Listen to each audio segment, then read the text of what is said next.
Urgente, informações privilegiadas de Paulo Figueiredo, que tem amigos na corte e também amigo de Elon Musk, acaba de revelar uma verdadeira bomba sobre o ministro Alexandre de Moraes. Após essa reportagem da New York Times, um jornal bem mais voltado à esquerda, a situação do ministro Alexandre de Moraes e também de todos os ministros do STF está ficando cada vez mais complicada. Segundo Paulo Figueiredo, vai dar em muita coisa e a corda já esticou demais. Deu no New York Times. O Brasil deu no New York Times. O Brasil está na capa do New York Times. Matéria de capa. Goste-se ou não, o New York Times é o jornal mais importante do mundo. É a principal referência de jornalismo do mundo. A matéria traça um retrato terrível do país. O Jack Nickas, repórter, acho que é Nickas, escreveu um péssimo texto no New York Times sobre o STF. Não se trata, Nickas, de ou isso ou aquilo, ou é a versão da direita ou a versão da esquerda. Não. Ou é a versão da extrema-direita ou é a versão dos democratas. Se você está em dúvida entre a versão dos democratas e a versão da extrema-direita, é porque você está no meio caminho entre os democratas e a extrema-direita. Quem está no meio caminho entre os democratas e a extrema-direita, democrata não é, mas já se pode dizer que é quase um extremista. Está se referindo ao Alexandre. Vocês entendem como a briga que ele comprou com o Elon Musk foi uma das mais estúpidas que ele poderia ter comprado? E um dos maiores presentes que nós tivemos. Agora os americanos estão chamando o Alexandre de nêmesis do homem mais inovador do mundo. Uma fase horrorosa para o Alexandre. E é interessante isso, porque no jornalismo internacional as pessoas têm muita dificuldade de entender o que é o Alexandre, quem é o Alexandre. Elas pensam muito no Lula, né? Na política internacional. Novo, tá? Vou bater de frente. E um dos maiores presentes que nós tivemos. Agora os americanos estão chamando o Alexandre de nêmesis do homem mais inovador do mundo. Uma fase horrorosa, pô.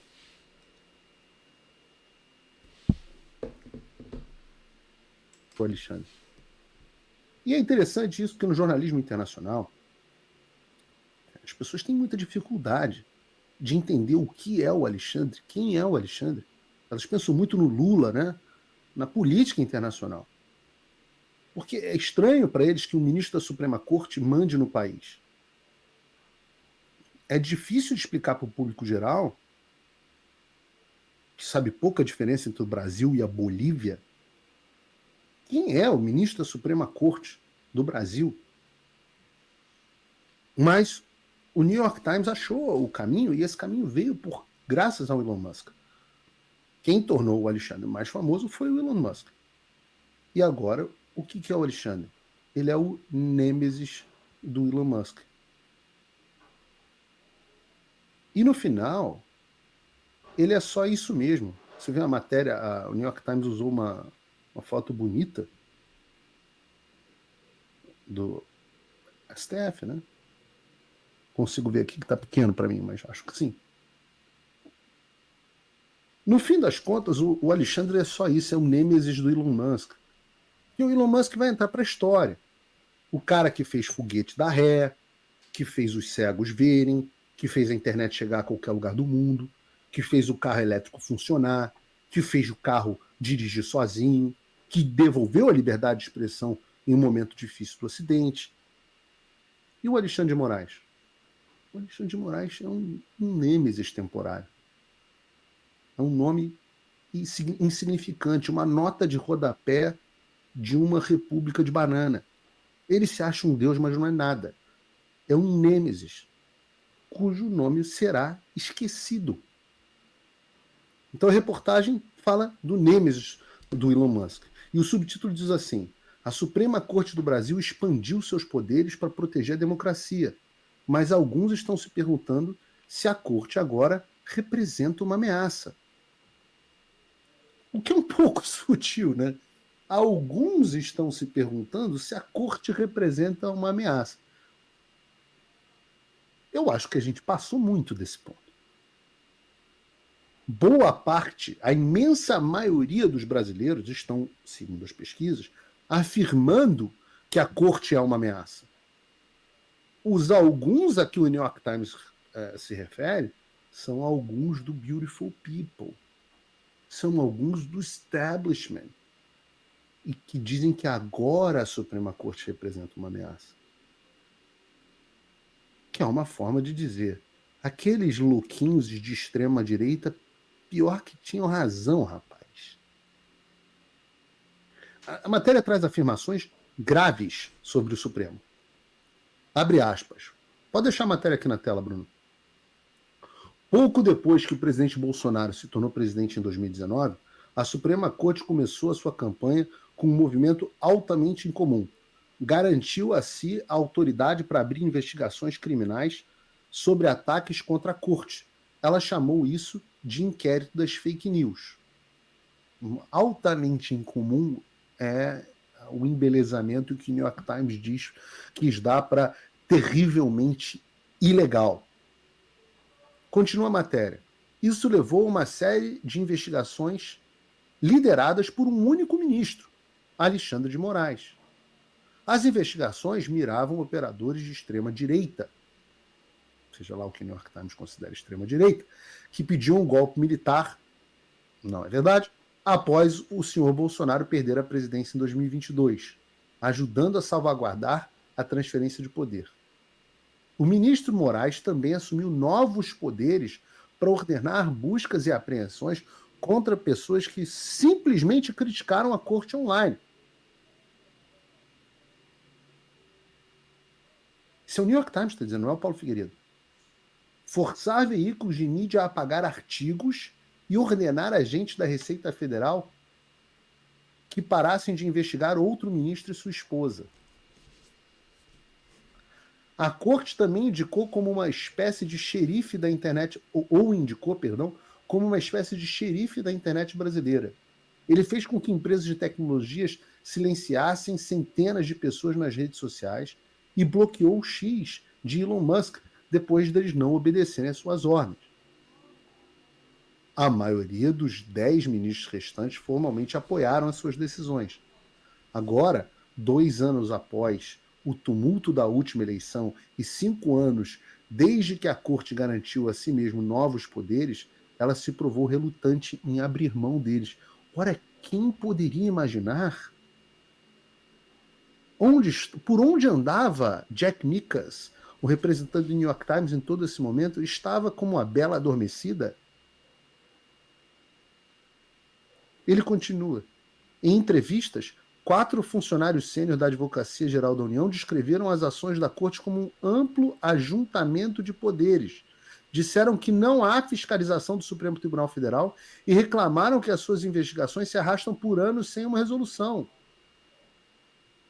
A corda está esticando.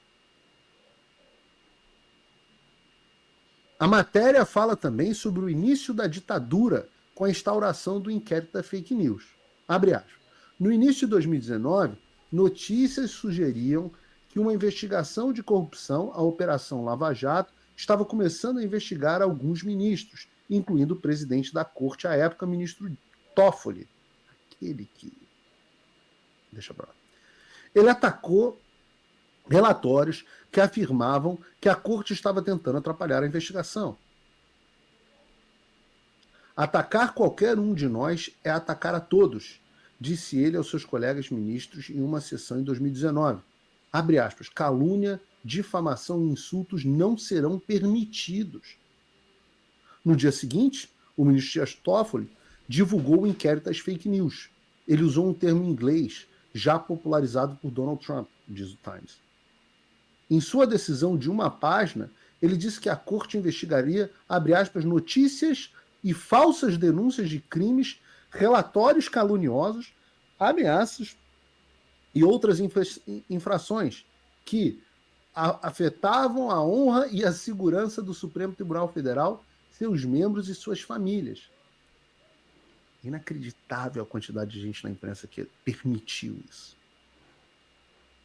De repente, a Suprema Corte poderia investigar qualquer crítica em qualquer lugar.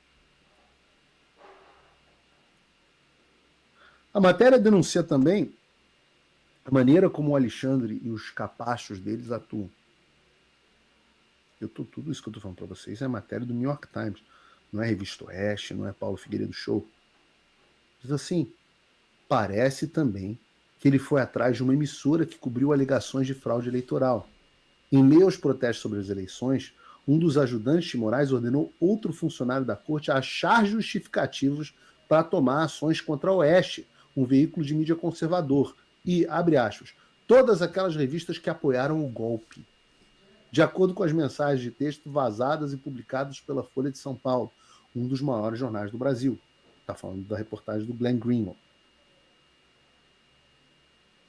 O funcionário, continua a reportagem, o funcionário da corte respondeu que só conseguiu achar, abre aspas, publicações jornalísticas no site da Oeste, que, abre aspas, não estavam dizendo nada, segundo mostraram as mensagens. O ajudante do ministro Moraes respondeu, use a sua criatividade, kkk. Ao que um funcionário respondeu que, abre aspas, daria um jeito. Eles também fizeram um questionamento importante. O que acontece se o Supremo errar? Mas o que acontece se a corte errar? Alguém deve ter o direito de cometer o último erro, disse Barroso. Eu não acho que tenhamos errado, mas a palavra final é da Suprema Corte. Essa matéria do Times, ela mais parece descrever o império galáctico do imperador Palpatine do que um tribunal. Essa frase do Barroso deve causar arrepio a qualquer pessoa séria.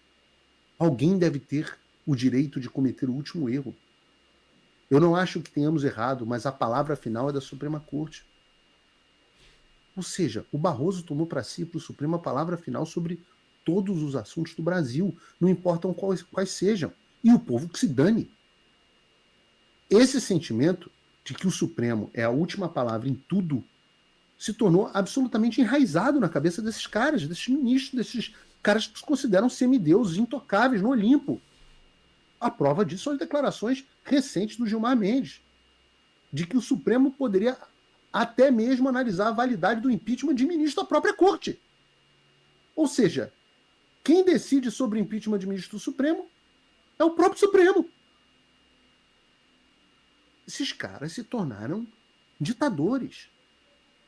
E eles não têm medo de admitir. E a coisa está tão bizarra que agora até mesmo a meca da esquerda, o veículo mais de esquerda que a gente pode imaginar, que todos eles usam como padrão ouro, o The New York Times, decidiu escrever uma matéria gigante sobre o Supremo Tribunal Federal do Brasil. Gente, para quem não lembra, o New York Times foi o jornal que inaugurou a censura global, inaugurou com as matérias da Cambridge Analytica. O New York Times é o jornal do establishment de esquerda. E que até agora ficou calado sobre o Alexandre até agora. A última matéria deles relevante sobre o Brasil tinha sido sobre o Bolsonaro na Embaixada da Hungria. Que ninguém tira da minha cabeça que não foi serviço dado da CIA.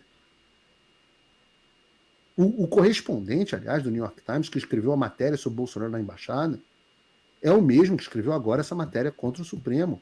Esse é o sujeito que tem vídeo cantando e dançando parabéns com a ministra da Cultura do Lula.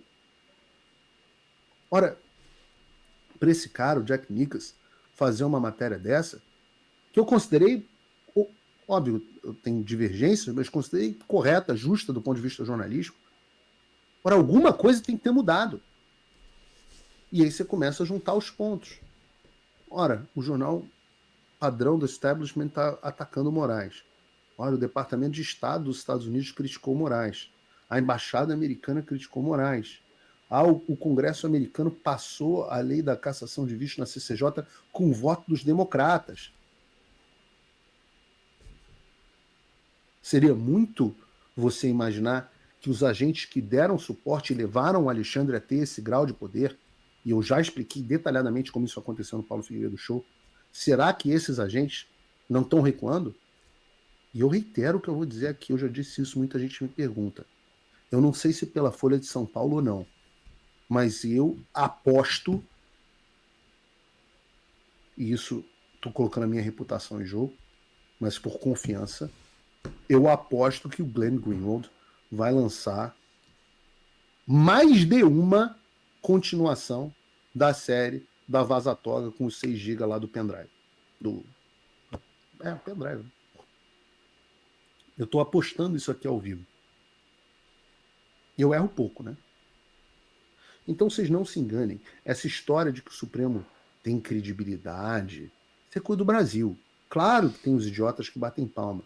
Mas, na verdade, a gente sabe que nem no Brasil eles têm credibilidade. Apesar da mídia, da Globo, hoje em dia, basicamente da Globo, fazer parecer que sim. O que a gente está vendo é a erosão da imagem do suporte do Supremo Tribunal Federal, inclusive no exterior.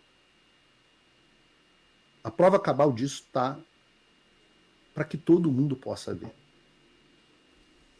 Vejam essa reportagem do site do Paulo Figueiredo Show. Interpol se recusa a inserir envolvidos no 8 de janeiro na lista da difusão vermelha. Mesmo diante de um pedido formal do Poder Judiciário, a Interpol tomou a decisão de não incluir os envolvidos no 8 de janeiro na famosa lista da difusão vermelha. Já tem um entendimento na Interpol que o Supremo está indo atrás de pessoas por razões políticas. E os próprios processos que envolvem o pessoal do 8 de janeiro são alvos de fortes questionamentos internos por parte da Interpol. E não é a primeira vez. Não é a primeira vez. Mas como é que isso aconteceu? Eu tenho uma suspeita. Em inglês a gente chama de educated guess, um palpite bem fundamentado. E ele parte de uma curiosidade, que eu expliquei no X. Sigam a minha nova conta P Figueiredo BR4. Eu disse o seguinte, que no Congresso dos Estados Unidos, o subcomitê que supervisiona a Interpol é o do Global Human Rights and International Organizations. Esse comitê, por sua vez, que foi o mesmo no qual eu testemunhei em maio desse ano, é presidido por quem? Pelo deputado Chris Smith. E composto, dentre outros representantes, pela deputada Maria Salazar. Então, quando vocês pensarem assim, quando vier o pessoal do não vai dar nada, isso aí que você está fazendo aí fora é só palhaçada, isso só... eu falo assim, não se preocupa. As pessoas que mais precisam sentem o efeito do trabalho.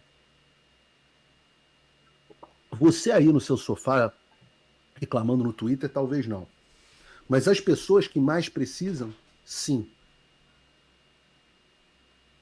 Hoje é impossível o pedido de asilo de alguém que estava no 8 de janeiro ser negado nos Estados Unidos. Por quê? Você acha que você chegar... Como é que você chega num processo de asilo? Vocês viram, né? Pois bem, ao que tudo indica, a corda já esticou demais. Realmente a corda vem esticando. E olhem essa notícia. Silvio Almeida, ex-ministro dos Direitos Humanos de Lula, acaba de ser acusado de mais 2 assédios sexuais. O ministro foi demitido em setembro após suspeita terem vindo a público. A defesa diz haver procedimento formalmente informado. A Comissão de Ética Pública da Presidência da República recebeu 2 novas acusações de assédio sexual contra o ex-ministro dos Direitos Humanos, Silvio Almeida, demitido do governo Lula do PT em setembro após o surgimento das primeiras acusações. Só que não foi confirmado que eles já sabiam, mas estavam preservando o governo. E agora são acusações atrás de acusações. E mais 2 apareceram. O colegiado determinou a abertura de novos procedimentos de apuração, já a relatora designada para cada um dos novos casos. A defesa de Silvio Almeida informou que não há qualquer procedimento formalmente informado aos advogados e que, por isso, não iria se pronunciar. Presidente da Câmara Municipal de João Pessoa é alvo de operação policial. Dinho Dosley, do PSD, vai ter que cumprir medidas cautelares. Ele que é suspeito de integrar organização criminosa que aliciava eleitores. O vereador Dinho Dosley, do PSD, presidente da Câmara Municipal de João Pessoa, passou a ser alvo do Poder Judiciário nesta sexta-feira, dia 18. Ele entrou na mira da Operação Livre Arbítrio, deflagrada pela Polícia Federal. De acordo com as investigações, o vereador é suspeito de integrar uma organização criminosa acusada de aliciar eleitores. Por decisão da Justiça, Dosley, que nega envolvimento em atos ilícitos, terá de usar tornozeleira eletrônica. Além disso, o presidente da Câmara Municipal de João Pessoa não vai poder se aproximar de determinadas pessoas, conforme determinação judicial. A locomoção dele também está restrita a partir de agora. Lira sinaliza a intenção de votar projetos sobre agências reguladoras, diz o jornal. O presidente da Câmara acredita que as mudanças devem ser abrangentes e não podem ser direcionadas exclusivamente ao setor de energia. Depois do apagão que atingiu São Paulo no último fim de semana, o presidente da Câmara, Arthur Lira, disse a aliados que o Congresso deve estudar medidas para delimitar o papel das agências reguladoras no país, segundo a reportagem do jornal O Valor Econômico. Ainda conforme a reportagem, o presidente da Câmara acredita que as mudanças devem ser abrangentes e não podem ser direcionadas exclusivamente ao setor de energia. Lira ainda não definiu um prazo para pautar o projeto, alegando que não quer fazer a votação no calor do momento, referindo-se ao momento de insatisfação com a atuação da Agência Nacional de Energia Elétrica, ANEEL, frente à atuação da Enel em São Paulo. Bom, este foi o vídeo de agora, espero que vocês tenham gostado, peço para vocês se inscreverem no canal, curtir, compartilhar muito esse vídeo, porque além de ajudar o meu trabalho a crescer, você também fortalece a política de direita no Brasil, que vem sendo tão perseguida. Muito obrigada a todos vocês, até nosso próximo encontro!